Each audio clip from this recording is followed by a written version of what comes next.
I'm asking you a question.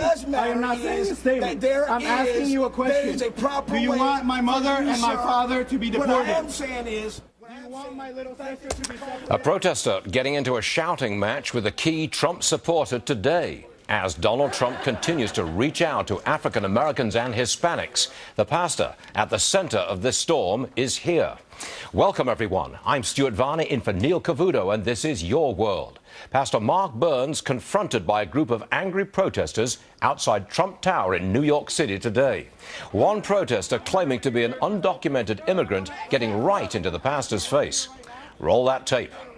You support a racist. Can I get a yes or no answer? Do you support Donald Trump is not a racist? So you support a racist? Okay. And so do you want my family? You want me and my family to get deported? You want my mother and my little sister to be separated? Just because you're loud. So do you want my mother? Just because you are talking louder than me don't make you right. Don't make it proper. I'm not asking. I'm asking you a question.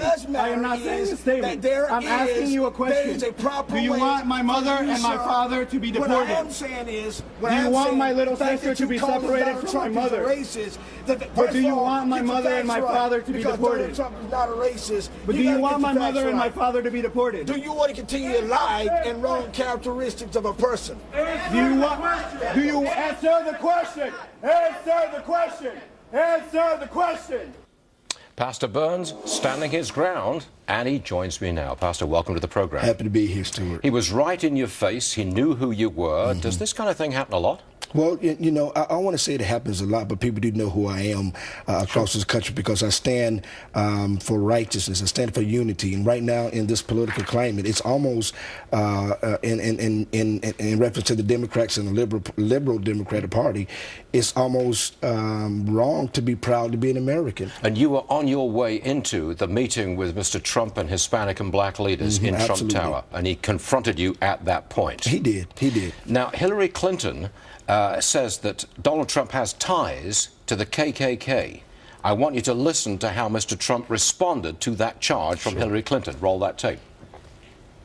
Going to accuse decent Americans who support this campaign, your campaign, of being racists, which we're not. It's the oldest play in the Democratic playbook.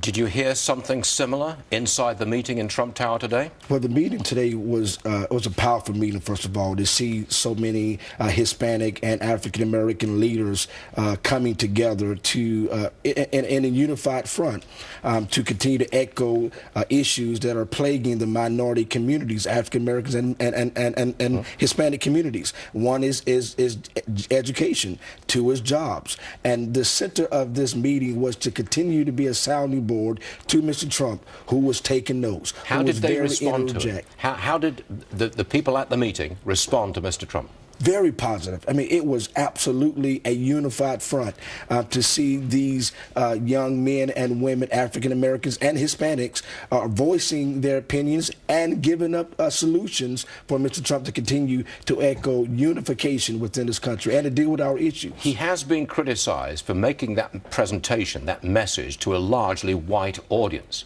If he were to make that same presentation to a largely black audience, do you think he would get a fair hearing, or would he be shouted down? Well, I believe he would get a fair hearing because the fact of the matter is, unlike what media will try to portray, Donald Trump has a lot of African-American supporters, more than the polls would ever show. How do you know that? The people that I talk to on a daily basis, I wear my Donald Trump shirt everywhere I go, and you would be so surprised the supporters who are black and Hispanic and of different nationalities and ethnic groups saying, I'm supporting Donald Trump, because they understand that with the Democratic Party, they've been getting a bad deal. And like today, how Hillary Clinton is continuously using the race-baiting objective to divide and conquer, put blacks in one place, put Hispanics in one place, put other ethnic groups in one place. And instead of bringing us together as the United States of America, they're consistently dividing and conquering us,